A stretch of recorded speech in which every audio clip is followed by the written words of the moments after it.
Bonjour la France, la Belgique, la Suisse, bref partout où on parle français, l'Afrique du Nord. Je m'appelle Kenan, je suis parti au Canada il y a 4 ans. J'ai fait Destination Canada en 2013, j'ai été recruté. Cette année, je suis donc retourné en tant qu'employeur à Paris et à Bruxelles pour embaucher des travailleurs français qui veulent s'expatrier au Canada. J'ai dû répondre plusieurs fois aux mêmes questions qui revenaient, donc j'ai décidé de faire des vidéos pour vous aider dans votre projet de venir travailler, vous installer au Canada.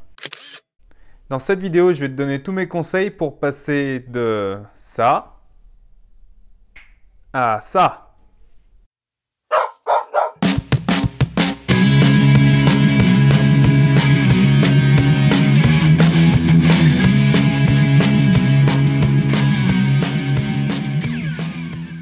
Quelques chiffres, 7000 km d'est en ouest, 10 millions de kilomètres carrés, 36 millions d'habitants. Pour vous donner un ordre d'idée, c'est légèrement plus grand que l'Europe. Il y a environ 700 millions d'habitants en Europe, 36 millions au Canada. Il y a 20 fois plus de place. Bon, vous me direz que la moitié des terres du Canada sont tellement froides qu'on n'y va pas, je vous l'accorde. Mais malgré tout, ça reste un pays à construire où il y a énormément d'opportunités pour ceux qui sont prêts à les saisir. Si je fais cette vidéo, c'est surtout pour vous informer que le gouvernement Trudeau a mis en place ce qui s'appelle le visa mobilité francophone. Le gouvernement canadien part du principe que si le français est votre langue d'usage, vous allez renforcer les communautés francophones dans le reste du Canada en dehors du Québec. Le visa mobilité francophone est un visa exempté de EIMT. Alors qu'est-ce que l'EIMT? L'EIMT, c'est une étude d'impact sur le marché du travail. C'est en gros un document que l'employeur doit fournir au gouvernement du Canada prouvant que pour occuper telle ou telle position, il n'y a ni Canadien ni résident permanent disponible pour ce poste. Ça veut dire que pendant un mois, il faut faire une annonce, recevoir toutes les personnes qui appellent et qui répondent à l'annonce, tenir un registre de chaque personne, de chaque coup de fil, de chaque entretien passé et établir un rapport expliquant pourquoi ces personnes ne correspondent pas à la position proposée.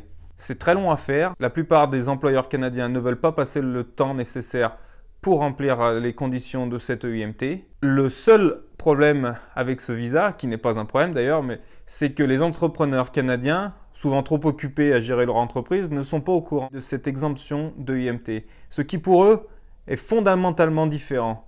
Ils ne passeront pas plus d'1 heure sur leur ordinateur, ils dépenseront 230 $ pour mettre une offre d'emploi en ligne. C'est à peu près tout ce qu'ils devront faire pour le visa mobilité francophone. Le reste vous incombe.